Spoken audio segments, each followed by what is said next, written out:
ඔයා එදිනෙදා ආහාරයට ගන්න ඔයාගේ බත්පත රස කරවන කරවල වලින් ඔයාගේ ජීවිතයට මරු කැඳවන්න පුළුවන් කියලා කිව්වොත් ඔයා ඒක විශ්වාස කරනවද? අද මම මේ වීඩියෝ එකකින් කතා කරන්න යන්නේ ප්‍රෝටීන් ලැබෙනවා කියලා හිතාගෙන ආහාරයට ගන්න කරවල වල තියෙන අති බිහිසුණු ආරාන්තික පැතිකඩ පිළිබඳව. ඒ නිසා රැඳී ඉන්න. ඉතින් මම අද මේ වීඩියෝ කොහොමද අපි විෂ කරවල අඳුරගන්නේ? මේ විෂ කරවල වර්ග නිසා අපිට හැදෙන රෝග මොනවද? ඒ වගේම ඒවා අඳුරගන්නේ කොහොමද? ඊට පස්සේ ඒ විෂ භාවිතේ වැලකී සිටින්නේ කොහොමද කියලා මේ වීඩියෝ එකේ අවසානට කියන නිසා රැඳිලා ඉන්න වීඩියෝ එක ස්කිප් නොකර අපි ලංකාවේ අපිට කරවල කියන්නේ නැතුවම බැරි අපේ වැඩිහිටියෝ ගොඩක් ආසයි කරවල කන්න. ඉතින් මේ කරවල ඇත්තටම ගුණදායකද? ඒ වගේම ආරක්ෂිතද? අන්නේ ප්‍රශ්නේ අපි හැමෝටම පැන නගිනවා. උනා විශේෂයෙන් වයසක උදවිය කැමති මේ කරවල ගොඩක් උදවිය පාවිච්චි කරනවා. මේ කරවල විශේෂයෙන්ම ලුණු වැඩි, ඒ වගේම ලුණු විතරක් නෙවෙයි ඒවා කල් තියා ගන්න තියෙන අහිතකර රසායනික ද්‍රව්‍යත් වැඩි. කඩවල විසයි කියන්නේ වෙන කිසිම හේතුවක් නෙමෙයි. කඩවල නිෂ්පාදනයේදී ඒවට එකතු කරන රසායනික ද්‍රව්‍ය සහ අධික ලුණු අන්තර්ගතය නිසා තමයි මේවා අපිට විෂ වෙන්නේ. ඉතින් මේ පිළිබඳව සාක්ෂි ඇතුවම මම ඔයගොල්ලන්ට විස්තර කරන්න. ඉන්දියාවේ කේශමණ්ඩු ප්‍රදේශයේ ජංග්ලිගන් කියන මාළු වෙළඳසැල ආශ්‍රිතව කරපු පරීක්ෂණයකදී මාළු සම්පල් 50කින්ම 4ක ෆෝමලින් කියන රසායනිකය අඩංගු වෙලා තියෙනවා. ඒ වගේම ඉන්දියාවේ මලබාර් ප්‍රදේශය ආශ්‍රිතව කරපු පර්යේෂණ වලින් හොයාගෙන තියෙනවා අහිතකර රසායනික ද්‍රව්‍ය 22ක් මේ කරවලවල අන්තර්ගත වෙලා තියෙනවා. ඉතින් ඇයි අපි ඉන්දියාවේ ගැන දේවල් වද වෙන්නේ කියලා හිතුවොත් මොකද අපේ ලංකාවේ පරිභෝජනීය අපිලා තියෙන්නේ ලංකාවේ නිෂ්පාදනය කරන කරවල වගේම ඉන්දියාවෙන් ආනයනය කරන කරවලත් සමග. ඒ නිසායි මේවා අපිට බලපාන්නේ. මම කලිනුත් කිව්වා වගේ කරවලවල අහිතකර රසායනිකයන් වර්ග 22කටත් වඩා අන්තර්ගත වෙනවා සොයාගෙන තියෙනවා. ඉතින් මම උදාහරණයකට අනුව කියන්නම් ඒ තියෙන එක රසායනිකයක් පිළිබඳ. ඒ තමයි ෆෝමලින් කියන්නේ.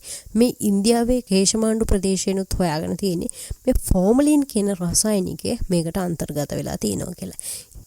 ඒ පිළිබඳ සාක්ෂි ඇතුළත් The Times of India පුවත්පත ආශ්‍රිත කර නිවුස් පිළිබඳව මම පහතින් ලින්ක් දාලා තියන්නම්. ඕගොල්ලන්ටත් ඒක කියවන්න පුළුවන්. අධික රසායනික ද්‍රව්‍ය සහ ලුණු අන්තර්ගතය නිසා තමයි මේ කරවල කෑම අද වර්තමානයේ වෙනකොට විෂ සහිත දෙයක් බවට පත් වෙලා තියෙන්නේ. ඉතින් ඇයි මේ ෆෝමලින් ප්‍රමුඛ කොටගත් විවිධ රසායනික ද්‍රව්‍ය මේ කරවලට දාන්නේ? මේ ෆෝමලින් කියන රසායනික ද්‍රව්‍ය කියන්නේ මොනවද? ඕගොල්ලෝ දන්නවා ෆෝමලින් කියන රසායනික ද්‍රව්‍ය ෆෝමැල්ඩිහයිඩ් කියන රසායනිකයේ දියර්මේ ස්වරූපය. ඉතින් මේ ෆෝමලින් විශේෂයෙන් භාවිතා කරන්නේ රසායනාගාරවල මල සිරුරු කල් තබා ගන්න වගේ දේවල් වලට. ඉතින් ඔවුන් ඇයි මේ වගේ රසායනික කරවල වලට දාන්නේ? ඒකට හේතුව තමයි කරවල කල් තබා ගන්නත්, ඒ වගේ පෙනුම හොඳ මට්ටමකින් පවත්වා ගන්නත්, ඉක්මනින් වේලා ගන්නත් වගේ හේතු කාරණා මත තමයි මේ ෆෝමලින් වගේ අධික රසායනිකයන් ඔවුන් මේවට අන්තර්ගත කරන්නේ. ඉතින් කොහොමද මේගොල්ලෝ මේ ෆෝමලින් දාලා මාළු වේලන? හොඳින් ඒගොල්ලෝ ලුණු එකතු කරලා වේලනවා. වේලලා මේව කල් තියාගන්න ෆෝමලින් ද්‍රාවණ ඉහිනවා. එහෙමත් නැත්නම් හේවවල බහා තබනවා. ඉතින් මේ වගේ දේවල් කරලා තමයි ඒගොල්ලෝ මේ විස රසායනික ෆෝමලින් කරවලට එකතු කරන්නේ. ඒ වගේම මේ ෆෝමලින් නිසා ස්වභාවික මාළු වල තියෙන ස්වභාවික බැක්ටීරියා දිලීර වගේ දේවල් විනාශ වෙලා යනවා. එතකොට ඒවා නරක වීම වළකිනවා. නිසා කල් පවත්වා ගන්න පුළුවන්. ඉතින් මේ විදිහට ලස්සන්ට පේන්න තියෙන මාළු ඒගොල්ලෝ මේ රසායනික එකතු කරපු මාළු වෙළඳ පොළට ඉදිරිපත් කරනවා. ඉතින් ඒවා අපි කනවා. ඊගාවට බලමු අපි මොනවද මේ විස සහිත කරවල කෑමෙන් අපිට සිද්ධ වෙන්නේ? මේ කරවල නිසා අපිට වෙන අහිතකර බලපෑම් දෙකක් අපිට ඉදිරිපත් කරන්න පුළුවන්. එකක් තමයි කෙටි කාලීන ආබාධ, ඒ වගේම දිගු කාලීන බලපෑම්. ඉතින් ඕගොල්ලෝ දන්නවා කොහොමඩවත් රසායනාගාරවල මිනි කල් තබා ගන්න භාවිතා කරන ෆෝමලින් වැනි රසායනිකයන් කොහොමත් අපේ කෑමට උචිත නැහැ කියලා. ඉතින් මේවා ආහාරයේදී කෙටි කාලීන බලපෑම් විදිහට බඩේ කැක්කුම්, වමනේ හිස රදේ වගේ දේවල් ඇති වෙන්න පුළුවන්. දිගු කාලීන බලපෑම් විදිහට පිළිකා, වකුගඩු රෝග, ඒ වගේම අක්මාවල තියෙන ආබාධ වගේ දේවල් ඇති වෙන්න පුළුවන්.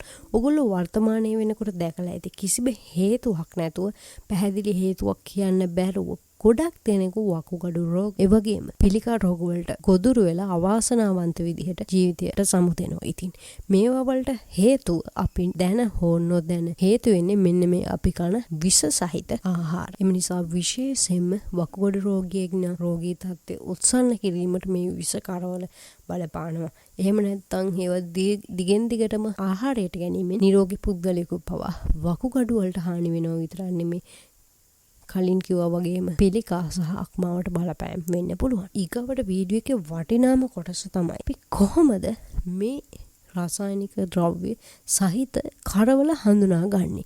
ඒක තමයි මේ වීඩියෝ එකේ වැදගත්ම කොටස කියලා මට හිතෙනවා. ඉතින් අපි බලමු වෙළඳසැලකට ගියාට පස්සේ අපි කොහොමද මේ කරවල හඳුනාගන්නේ කියලා. ඔබ කරවල ගන්න ගියපුවම හොඳට නිරීක්ෂණය කරන්න. විස සහිත කරවල ඕනෑමටත් වඩා ලස්සන පෙනුමක් තියෙනවා.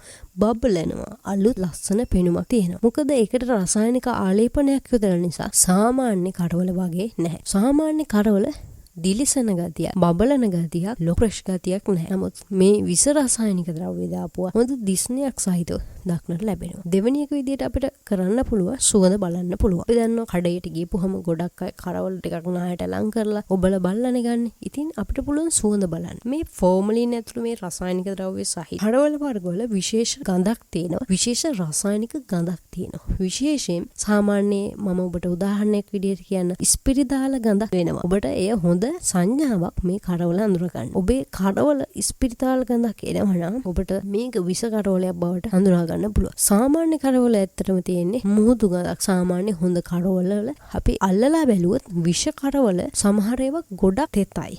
මේක අපිට ටිකක් සංකීර්ණ වෙන්න පුළුවන්. වර්ෂාව කාලවලදී මේ තත්ත්වය වෙනස් වෙන්න පුළුවන්. හැබැයි සමහර වෙලාවට සමහර විෂ සහිත කරවල ගොඩක් තෙත වෙන්න පුළුවන්. මොකද උඩට ඉහළ තියෙන්න පුළුවන් මේ රසායනික ද්‍රව්‍ය. ඒ නිසා ගොඩක් තෙත ලිස්සන සුළු ස්වභාවයක් වෙන්න පුළුවන්. නමුත් සාමාන්‍ය කරවල වියලි ස්වභාවයක් තියෙනවා.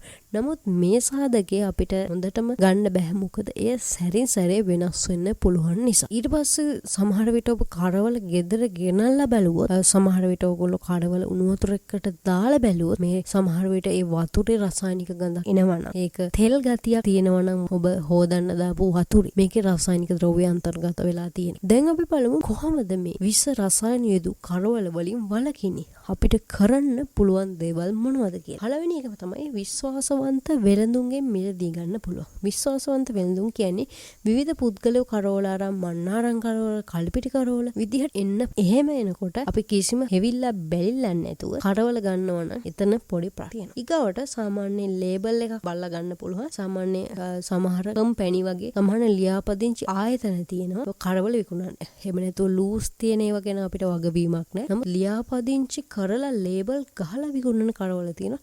ඒ වගේ පුංචි හරි ආරක්ෂිත භාවයක් තියෙන්නට පුළුවන්. තුන්වෙනි අඩු කරවල ගන්න. සමහර වෙලාවට කරවල ඉතාම අඩුවට විකුණනවා. අපිට හිතා ගන්නවත් බෑ මේ කරවල ඇයි මෙච්චර අඩුවට විකුණන්නේ කියලා. අන්න ඒ වගේ අවස්ථාවල ටිකක් සැලකිලිමත් වෙන්න. ඒ වගේම හතරවෙනි විදිහට අපිට කරන්න පුළුවන් දේ තමයි ගෙදර කඩවල හදාගන්න එක. ඒක කොච්චර මුග්ධ අදහසක්ද කියලා ඔයාලට තේරෙනවා. වේලි මාළු වෙරලා දුමේ තියලා වෙරලා කරවල හදාගන්න. ඒ වගේ ක්‍රමයක් නොදන්නා වුණාට අනුගමනය කරන ඔබට කරවල ඕනම නම් ඔබට ඒ විදිහට වුණත් දුම කියලා වේලලා කරවල වේලා ගන්න පුළුවන්. ඉතින් අවසානයේදී ඔයාට කියන්න තියෙන්නේ අපි පෝෂ්‍යදායී ආහාරය කියලා කරවල අපේ ආහාර වේලට එකතු කරගත්තත් අද කරවල කියන්නේ ඔබට ඔබේ පවුලේ ආරක්ෂාවට ඊටාම තර්ජනයක් වෙන ආහාරයක්. ඒ නිසා බුද්ධිමත්ව කල්පනාකාරීව ඔබේ ජීවිතය රැකගන්න එක වගකීම නිසා. කඩෙන් බඩු ගන්නකොට හොයලා බලලා අවධානයෙන් ගන්නකොට ඔබට මේ වගේ ආරක්ෂා වෙන්න පුළුවන්. ඒ නිසා මේ විස කරවල ගැන නොදන්නා අය අපේ සමාජයේ ගොඩක් ඉන්නවා. ඒ නිසා මේ වීඩියෝ එක ෂෙයා කරන්න. ආයෙත් හොමෙමු ගිහින් එන්න.